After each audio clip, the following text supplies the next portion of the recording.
I'm Jerry Gordon, the senior editor of the New English Review. We're here with Dr. Richard L. Rubenstein, a contributing editor of the NER. And Richard, you had a very interesting talk this morning about President Obama and his agenda for both the United States and the world. I wonder if you might be able to give us the high points that you talked about this morning. Basically, I think that encapsulating what I said, Obama is really a revolutionary. That doesn't mean he's looking to stir up violent trouble, but I believe that he is trying to transform both the American political system and economic system and America's relationship to the world. I also believe that he has decided that America must make its peace with Iran, and that he has stalled all attempts to bring meaningful sanctions to Iran. Finally, I believe that he is a man who is highly intelligent, knows what he's doing, and in spite of the fact that he has attracted liberal Jewish supporters, some with great wealth, his intention is to correct the historical mistake of the creation of the State of Israel.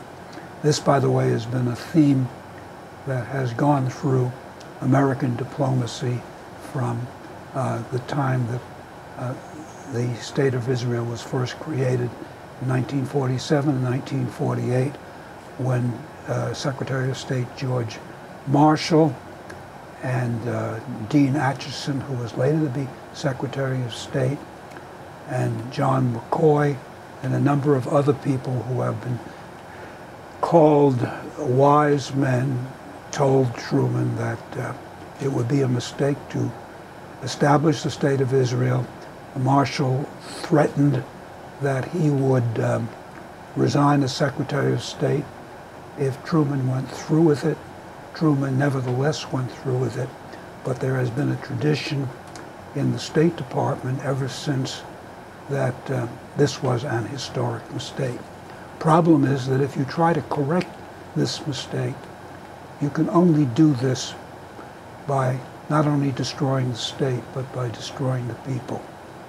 And since the Arabs have not been able to destroy the state by themselves, they have used diplomacy and international pressure to create a situation in which the odds are stacked in the UN and elsewhere in the diplomatic world heavily against Israel.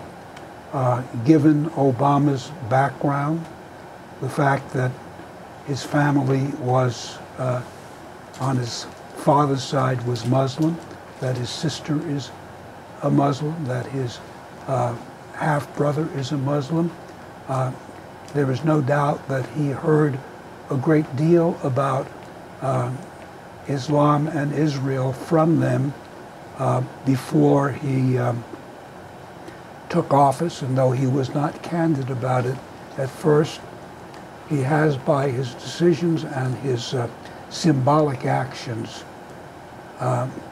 made it clear where his sympathies are. I have no doubt that he would not be unhappy to see the destruction of the State of Israel, as long as he can say that my hands have not shed this blood, which is a phrase from the Bible.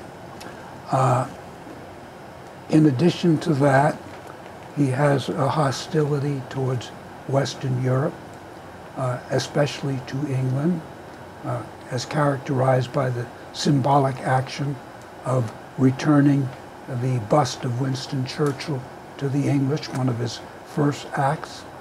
And he has made some interesting symbolic moves with, for example, bowing to King Abdullah of Saudi Arabia, since King Abdullah is the keeper of the two holiest shrines of Islam, Mecca and Medina, one wonders why he did this.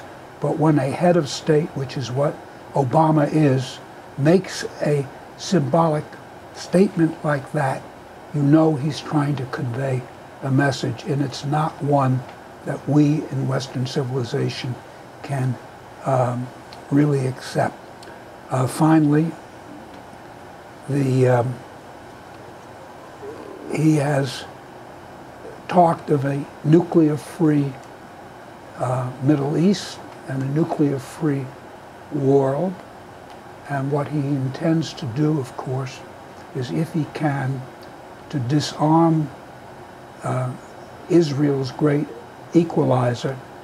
It has been able to defend itself against the far more numerous Arabs by virtue of the fact that it has nuclear weapons, and Obama will, and he's indicated he will, apply every pressure to Israel to take that equalizer away from them.